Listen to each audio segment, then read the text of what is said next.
Engineer की नौकरी छोड़ा, प्रकृति से नाता जोड़ा, कहा नौकरी करेंगे नहीं, नौकरी देंगे। झारखंड के धनबाद निवासी रवि कुमार निषाद कृषि एवं पर्यावरण जगत में युवाओं के लिए एक प्रेरणा है। प्रदूषण ने मां को छीना तो अपने जीवन का मकसद ही बदल डाला रवि ने। इंजीनियर की नौकरी छोड़ प्रकृति से नाता जोड़ लिया। 15 वर्ष पहले जय धरती मां फाउंडेशन संस्था बनाकर धनबाद जिला के 12 प्रखंड में कृषि एवं पर्यावरण को एक नई उड़ान और रफ्तार दे रहे हैं रवि, और साथ ही युवाओं और महिलाओं को रोजगार का अवसर प्रदान कर रहे हैं। देखिए रवि कुमार निषाद से खास बातचीत। नमस्कार, किसान न्यूज में आपका स्वागत है। मैं हूं बमेंद्र। आज आपको लेकर आया हूं झारखंड के धनबाद स्थित भूली में, जहां एक रिसर्च सेंटर है और यहां विभिन्न प्रजातियों का देसी विदेशी नस्ल का यहाँ पे पेड़ पौधा, फूल पत्तियां, आम, लीची, केला इत्यादि है। जो रवि जी, आपको बता दें कि रवि जी बीएससी आईटी में जॉब करते थे। क्या ऐसा हुआ कि उन्हें उस जॉब को छोड़ना पड़ा और इस प्रकृति से आकर यहाँ जुड़ गए? आइए उनसे बात करते हैं। रवि जी, आपका किसान न्यूज़ में बहुत बहुत स्वागत है। धन्यवाद। जय धरती माँ फाउंडेशन में स्वागत है आपका।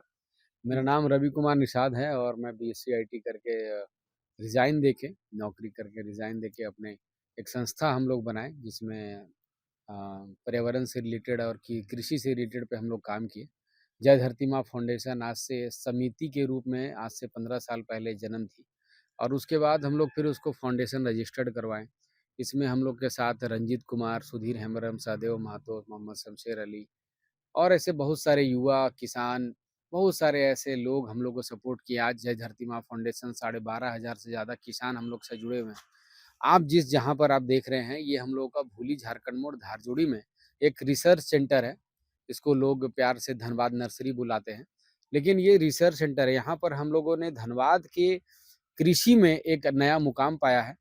इसमें हम लोग क्या करते हैं कि धनबाद की मिट्टी पे, धनबाद की जलवायु पे क्या-क्या फसल, क्या-क्या फल, क्या-क्या फूल, क्या-क्या हर्बल, क्या-क्या आयुर्वेदिक पौधा यहाँ संभव प्रकार से खेती हो सकती है, जिसमें ज़ीरो मेंटेनेंस हो, जिसमें ज़्यादा आपको परेशानियाँ ना हो, उसको हम लोग इस सेंटर पे धारजोड़ी जो सेंटर है, यहाँ पर हम लोग करके उसको साबित करते हैं। यहाँ पर हम लोगों को जो, जैसा कि पहले भी आप सुन चुके हैं, धनबाद में मियाज़ाकी मैंगो यानी 3 लाख रुपए केजी बिकने वाला आम हम ही लोग उसको सफल किए। धनबाद में सेब की खेती को सफल भी हम ही लोग किए। धनबाद में बाजरा, चाइना का बाजरा का भी हम ही लोग सफल किए। चाहे धनबाद में मौसम्मी, संतरा, बीएनआर गुआभा, सुपारी, ऐसे बहुत सारे ऐसे फल हैं। और धनबाद में सबसे ज़्यादा प्रसिद्ध हम लोग किए गेंदा फूल की खेती और पपीता को, जिससे जिला प्रशासन के बहुत सारे ऐसे अधिकारी, कृषि पदाधिकारी सभी काफ़ी प्रसन्न हैं। आज भी हम लोग के धनबाद के उपायुक्त महोदय का बहुत बड़ा सपोर्ट मिल रहा है और जिला कृषि पदाधिकारी मिश्रा सर का और पूरी टीम का बहुत सपोर्ट मिलता है। ये तो धन्य है कि हमारे ऐसे धनबाद जिले में जो पदाधिकारियां हैं, जैसे हमारे डीआरएम साहब हैं, डीसीएम साहब हैं, ऐसे बहुत सारी टीम है, जिला उद्योग केंद्र है, यानी पूरी टीम हम जय धरती माँ को बहुत सपोर्ट कर रही है। हमारी पूरा किसान टीम को सपोर्ट कर रही है, जिसके बल पे आज हम लोग भारत विभूषण सम्मान भी मिला है। आईआईटी, आईएसएम से भी बहुत अच्छा सपोर्ट मिला, एमपीएल से सपोर्ट मिला, यूनियन बैंक के उमेश चंद्रा सर का सपोर्ट मिला। तो सपोर्ट के मामले में अगर बोला जाए तो सरकार आपको सपोर्ट करना चाहती है, बैंक आपको सपोर्ट करना चाहती है, पूरा प्रशासन आपको सपोर्ट करना चाहिए, लेकिन सवाल आता है कि आप कुछ करना चाहते हैं या फिर कुछ बदलाव लाके उनको दिखाना होगा। यानी कि आपकी करनी में आवाज होनी चाहिए, है ना? कथनी में आवाज एक नहीं होनी चाहिए। बीच में एक सवाल मेरा है कि ऐसी क्या वजह थी कि आपको जॉब, अच्छा खासा जॉब छोड़ना पड़ा और आकर आप इस कोयला नगरी जिसे कहते हैं, धरती के अंदर कोयला यहाँ पे है, आप वहाँ सोना उगा रहे हैं? सवाल ये है कि धनबाद में पर्यावरण को लेकर और कृषि को लेकर कुछ बड़ा मुहिम अभी तक नहीं हुआ था और इस विषय पे अभी तक कुछ कार्य ऐसा दिख नहीं पा रहा था। यहाँ पर लोग रोजगार का प्रशिक्षण नहीं हो पाता है, ये बहुत बड़ा विषय है कि रोजगार का प्रशिक्षण अगर समय-समय पे सभी को मिलता रहे, तो लोगों को दिशा मिलेगा कि पैसा कहाँ से आएगा। क्योंकि बहुत सारे ग्रामीण क्षेत्र के जो भी लोग हैं या शहर के जो भी लोग हैं, जो अच्छी छवि बनाकर जीना चाहते हैं, 2 वक़्त का दाल-रोटी बढ़िया से खाना चाहते हैं, वो लोग वाइट कॉलर जॉब की ओर जाना चाहते हैं। लेकिन दरअसल ये है कि मरता क्या ना करता वाला हाल हो गया है। अब स्थिति ये है, या तो बाहर चले जाओ, जामनगर या पटना या कहीं बिहार, या फिर आप पंजाब, चाइना कहीं भी चले जाओ कमाने के लिए, पलायन हो जाता है, जिसको प्रवासी मजदूर का नाम एगो नया नाम रखा गया उन लोगों को। लेकिन है यहाँ का रैयत है, किसान है। दर्द यहीं पर है कि अगर ये लोगों को ग्रामीण लेवल पे रोजगार, चाहे वो कृषि से जुड़ा हुआ हो, चाहे वो कुटीर उद्योग का हो, चाहे वो किसी भी प्रकार का रोजगार हो, बकरी पालन हो, मवेशी पालन हो, बत्तख पालन हो, मछली पालन हो, या किसी भी तरह का, इन लोगों को पकड़ कर बढ़िया से अगर ट्रेनिंग दिया जाए, यानी कि संतुलित बना के, और ये लोग को उस दिशा में रोजगार दिया जाए और खड़ा किया जाए, तो ये लोग, कोई जरूरी नहीं है कि बहुत किसान बाहर चले जाए, किसान के बेटे बाहर जाए। इसी विषय को देखते हुए, और दूसरा जो सबसे बड़ा कारण था, मेरी माँ का जो देहांत हुआ वो सीएमसी भेलोर में हुआ। रीजन था यहाँ का पॉल्यूशन, प्रदूषण। तो प्रदूषण से लोग डायरेक्टली लड़ नहीं पाएंगे। इसके लिए प्रोटोकॉल क्या है कि अधिक से अधिक पौधा लगाएं। निजी कंपनी जो है उनको प्लांटेशन में सपोर्ट करे, उनके लगाए हुए पौधे को संरक्षण यहाँ के लोग ही करें, है ना। तो हम लोग क्या करेंगे, हम लोग ब्लेमिंग के ऊपर चले जाते हैं, हम लोग दोषारोपण करते हैं, लेकिन खुद कुछ नहीं करते। तो खुद हम लोगों को ये कार्यभार, जिम्मेदारियां लेना होगा। उसी प्रकार रवि कुमार निषाद जब मैं हूँ, हम लोगों ने एक अलग टीम बनाया।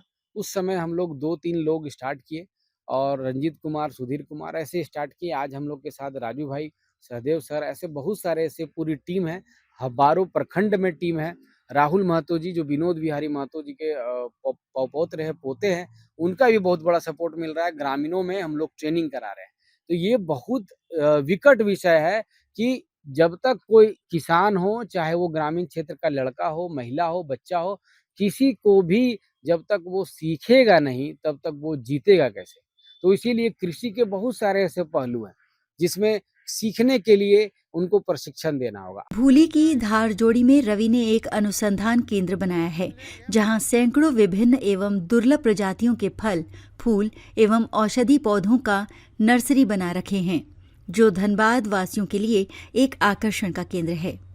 अब बताइए, आपके अनुसंधान केंद्र में कौन कौन सा प्लांट लगा हुआ है? हम लोग का जो अनुसंधान केंद्र है यहाँ जय धरती माँ फाउंडेशन का, यहाँ पर हम लोग मियाजाकी आम लगा हुआ है, काजू लगा हुआ है, पिस्ता लगा हुआ है ना, लेमन ग्रास लगा हुआ है, हर्बल में पीपरमिंट और बहुत सारे चीज़ लगा हुआ है। सेब लगा हुआ है, हरा सेब 99 का हॉट क्लाइमेट का सेब है। बिना कांटा का बेलपत्र लगा हुआ है, और पेड़ वाले जो खीरा होते हैं वो लगा हुआ है। सोनपुरी आम लगा हुआ है, लंगड़ा आम लगा हुआ है, अल्फांसू लगा हुआ है, और ऐसे बहुत सारे आम के वैरायटी लगे हुए हैं। आप मीठा कटहल लगा हुआ है, और मीठी इमली लगी हुई है, और मीठा आंवला लगा हुआ है, मीठा आपको क्या बोलते हैं उसको, आपका आमड़ा लगा हुआ है। और ऐसे अनेक ऐसे फल और फूल लगे हुए हैं जिसका अवलोकन करना अपने आप में अद्भुत है। कीवी लगा हुआ है, नूरजहान आम, जो आम का एक आम 4 केजी का होता है। गुआवा, अमरूद में अलग अलग वेराइटी है, रायपुरी है, पीएनआर है, KG1 है, इलाहाबादी है, ऐसा बहुत सारा ऐसा ब्रीड लगा हुआ है। मलेशियन साल है, और दुनिया का सबसे महंगा पेड़ जो लकड़ी का पेड़ होता है, अगरउड भी लगा हुआ है। और हम लोग अभी चाय पत्ती पे भी शोध करना प्रारंभ कर रहे हैं। धनबाद में चाय पत्ती की खेती, आप जैसे बोलेंगे धनबाद में एप्पल फार्मिंग, तो हम लोग का आ जाएगा।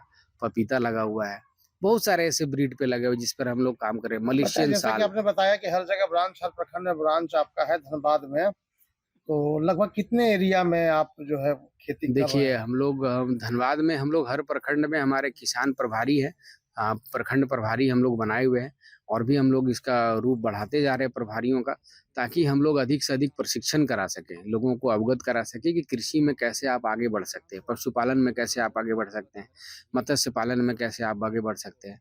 जो कि कृषि में हो, चाहे रोजगार को लेकर हो, जिला प्रशासन का काफ़ी सपोर्ट हम लोग को मिल रहा है वर्तमान में, और पहले भी मिला है, तभी इतनी ऊंचाइयों को हम लोग छू पाए हैं।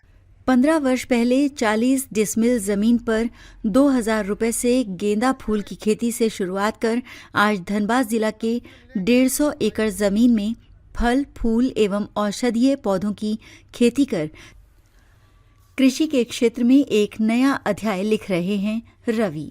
अच्छा रवि जी, बताएं कि कितनी लागत से शुरू किए थे इसको और अभी क्या स्थिति है? स्थिति ये है कि 40 डिसमिल से हम लोग शुरू किए थे यहीं पर गेंदा फूल की खेती, और एक पौधा में करीबन 1 रुपया लगता है।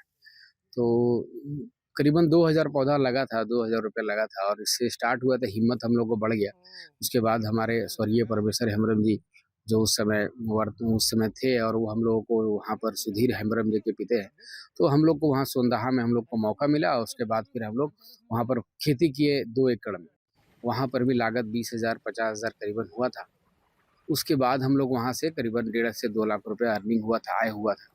तो गेंदा फूल में भी एक अच्छा आय है, आपको 1 रुपया पौधा का लगेगा, और पूरा प्रोजेक्ट जो है आपका घेराई किया हुआ है, तो 20 से 50,000 के जैसा बीच कि में हो बताया जाएगा। कि आप 150 एकड़ में लगभग अभी फलों की खेती नहीं, हम लोग 150 एकड़ में किसानों के साथ- संयुक्त होकर हम लोग उसको वहाँ तक फैला चुके हैं। रवि बताते हैं कि भारत को कृषि प्रधान देश कहा जाता है, जो छोटे बच्चे भी अपनी किताब में पढ़ते हैं। जरूरत है कृषि जगत में विकास के लिए कृषि प्रमोटरों की, ताकि हमारा देश कृषि और पर्यावरण क्षेत्र में और विकसित हो सके। यहाँ पर हम लोग जो नखड़ा करते हैं ना कि ये नहीं खाएंगे, ये नहीं खाएंगे, ये नहीं खाएंगे, इसीलिए नखड़ा करते हैं क्योंकि यहाँ पर इतनी फसलें उग रही है। दूसरे राज्यों में आलू प्याज के अलावे कुछ नहीं होता है। तो दरअसल ये है कि बिहार हो, झारखंड हो, उड़ीसा हो, पंजाब हो, कहीं पर भी हो, ये आप जब आप किसान 3 क्लास या 2 क्लास या 1 क्लास का बच्चा जब किताब उलटता है, तो पहला भारत एक कृषि प्रधान देश है। तो कृषि प्रधान देश अगर है, तो ये कृषि प्रधान को, कृषि को बचाने वाला के प्रमोटरों का प्रमोशन ज़्यादा होना चाहिए। मतलब जिस प्रकार बोला जाता है ना कि आप अलग-अलग, जैसे आपको फौज, सेना की ज़रूरत है, तो सेना में नवयुवक यानी जवान युवा भर्ती लेते हैं, अधिक से अधिक लेते हैं। उसी प्रकार से कृषि प्रशिक्षक, कृषि प्रमोटर का भी ज़रूरत है। आज हम बने रहिए किसान न्यूज के साथ और चैनल को सब्सक्राइब, फेसबुक पेज को फॉलो, लाइक, शेयर, कमेंट कर अपना सहयोग प्रदान करें।